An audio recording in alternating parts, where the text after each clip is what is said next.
My name is Sylvia Bilander. I've been coming here over 50 years. I read about Dr. Willard Uphouse in the New York Times, an article about this 80-year-old minister who refused to give the names of their guests of a place called World Fellowship, who was put into jail. And I thought, my God, I've got to find out about this man. It sounds fascinating. My husband and I took a bus. We traveled and arrived at midnight, and there were guests waiting to greet us and take us into this beautiful kitchen, big round table, cheeses and crackers and tea, sitting around talking and greeting us, newcomers, to this most wonderful place.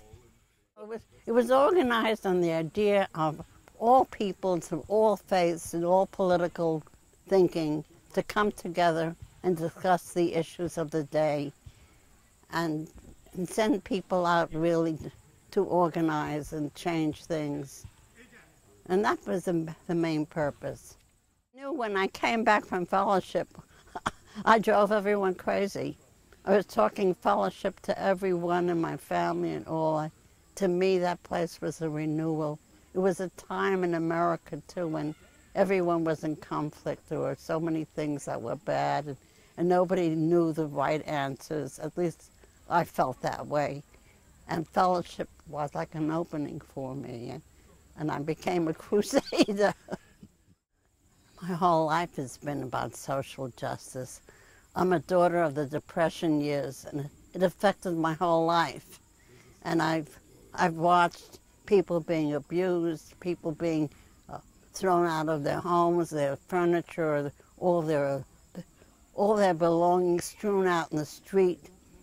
I remember as a young teenager standing there not allowing the sheriffs to come in and evict these people from their homes.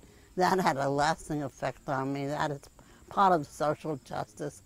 I felt some parts of anti-Semitism when I first went looking for a job.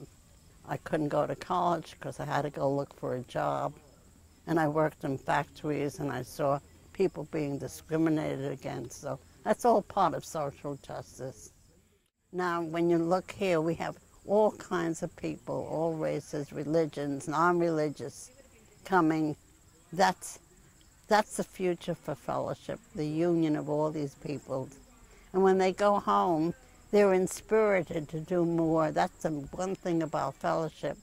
You come here, you've been tired from working and struggling on so many issues, and one issue is done, another one arises, so that when you get to fellowship, it's like a renewal when you go back home, to struggle harder, to work harder, and that's what happens.